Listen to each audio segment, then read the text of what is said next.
crew of inexperienced explorers does their best to live in the grim and brutal Grimgar. A group of explorers who find themselves in the unforgiving and brutal realm of Grimgar struggle mightily to survive. If they want to do anything with their lives, they must overcome dangerous terrain, carnivorous animals, and the terror of approaching death. How are they going to survive in this world of illusions and ashes? To get the full narrative, make sure to stay tuned until the end. I'll be reviewing Hide to Gensou no Grimgar, an isekai contemporary action-adventure series today. This 2016 adaptation's teeth-grinding survival aspect will keep you on the edge of your seat and revive your love for the isekai genre. The show beautifully depicts its dark and merciless world with its group of misfit explorers trapped inside a video game. So let's get started with the story right away. A small band of goblins present in the opening scene are being repelled by a group of adventurers. Although goblins are naturally weak creatures, the squad has difficulty fighting them. Haruhiro, one of the group, says that taking on multiple goblins at this point is too much for them. The next morning, when the party members wake up and go about their daily tasks, the scene is cut. Haruhiro and the other party members, Ranta, Mokuzo, Yume, and Shihoru, are checked in on by Minato, the leader of the gang.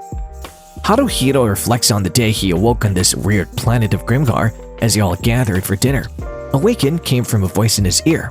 When Haruhiro opened his eyes, he discovered himself in an unfamiliar location with other people nearby who were equally lost as he was. Soon after, they managed to find Brittany, the manager of the Volunteer Soldier Squad's Red Moon office, in an effort to learn more. Along with Haruhiro, Renji also came to consciousness, but after an argument with Brittany, Renji decided to quit the group on his own, taking several of the more powerful members with him. Haruhiro joins the other individuals in creating their own group. However, Minato suggests that they all join different guilds to learn various valuable skills because they're all rather weak. When Haruhiro joins the Thieves Guild, Barbara, his teacher, is there. The group reassembles later and shares tales from when they were members of their various guilds.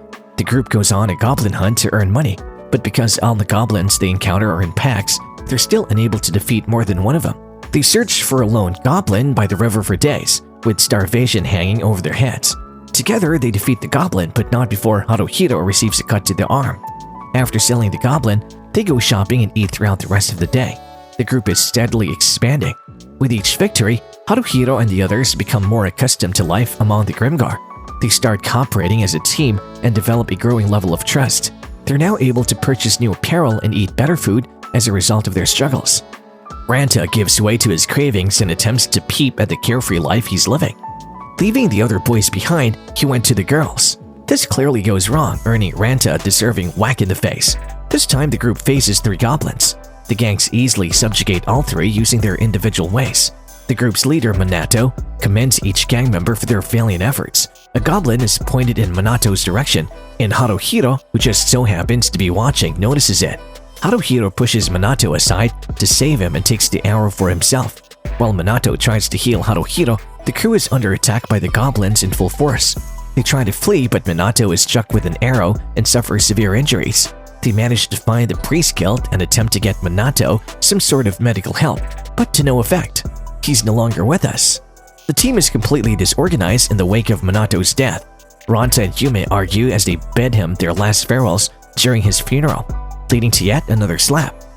Ranta departs incensed and eventually finds solace in the tavern.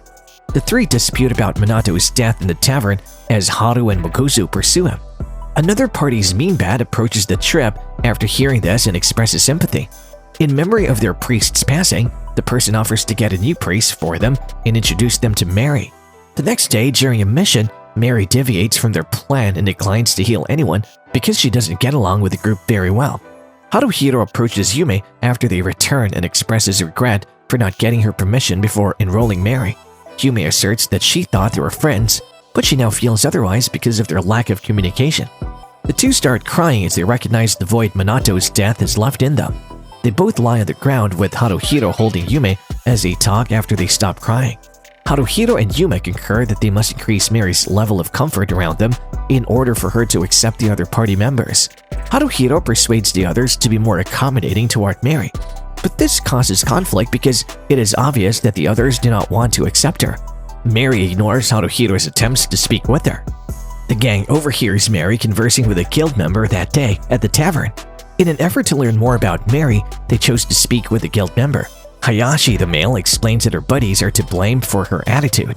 She takes responsibility for the deaths because she ran out of healing mana just as her group was about to perish. She doesn't treat their minor wounds, since she believes that her healing power will be more effective in dire circumstances. Mary is prepared to be expelled and is still adamant about not talking. Instead, Haru sits down with her and has a short conversation describing their relationship and the sadness of Minato's passing. Mary eventually feels this in her heart, and she slowly starts to accept the party. The gang starts looking for goblins once more. Haru almost loses control when he sees one and remembers the knife he lost the day Minato died. However, Yume awakens him and they pursue the goblin to its lair, where they destroy it. They now have enough money to purchase some minor equipment. As time goes on, the party members grow as explorers and go on new journeys. They agree not to let any of the other members perish. The group's power had greatly risen now that everyone had acquired new abilities. The goblin pack that ambushed them that day and killed Minato is the target of their collective decision to pursue them. Despite the hardship, they ultimately succeed. The group earns enough cash to pay for their volunteer military identification cards. Additionally, they get one badge from Minato, their former commander, and bury it there. They haven't chased anything besides goblins in a while. Haruhiro advises that they switch to a place called Siren Caves as their new hunting grounds. Keeping in mind that the increased goblin activity in their present hunting grounds made them too unsafe. Mary is surprised by this because her previous party perished in the Siren Caves. Haru follows closely behind and urges Mary to confront her worries, even though this makes her nervous. Haru returns to his guild to work out with Barbara in order to get ready for this new hunting terrain. The next day, everyone departs for Siren Caves. They're attacked by a few kobolds, but the prepared party defeats them. They prove to be more difficult foes than goblins. Haruhiro is doubtful about his abilities as the gang's leader. Similar to Ranta, Ranta defies Haruhiro's orders and rushes headlong into battle. During the struggle with a kobold, Ranta makes a hasty decision that almost kills Haruhiro. They finally reach the kobold farm, where Deathspot, the fiercest kobold, is sleeping after making their way through the caves. Ranta mistakenly activates an alarm that warns everyone of their existence just as they're about to enter. When Mary sees Deathspot, she's helpless as she witnesses a flashback of Deathspot killing members of her previous team. She awakens to Haru's voice and leads the gang to some ruins, so they can rest and plan their attack.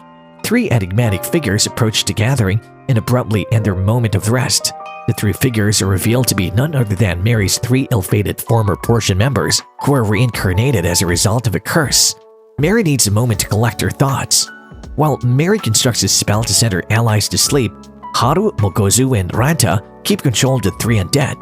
At least it appears that way, as Deathspot bursts inside yelling for help. The ledge beneath Ranta's feet crumbles just as everyone is trying to run away, leaving him behind. Ranta is able to escape the Deathspot's grasp and discovers a secure heaven on a higher level. He unintentionally sets off a loud alarm while hiding, letting everyone know where he is. Fortunately, the gang can hear them too and move toward Ranta. They try to leave the cave, but Deathspot blocks all exits, pushing them into a deadly struggle. In a desperate attempt to save the others, Haruhiro decides to take on Deathspot alone. He's determined to fight all the way to the end. In a shocking turn of events, a green light emerges and directs Haru's blade into the Deathspot's eye, yielding an incredible victory. After that, Haru passes out and wakes up next to Mary. Haru receives praise from the entire group for yet another triumph.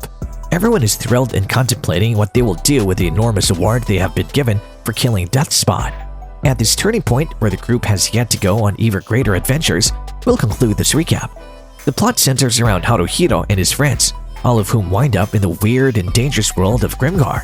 Together, they successfully repel numerous powerful adversaries, amass awards, and appreciate life as it is. And that concludes the show. If you enjoyed it, please be sure to like and subscribe to my channel for more such exciting anime content and recaps. See you in the next video.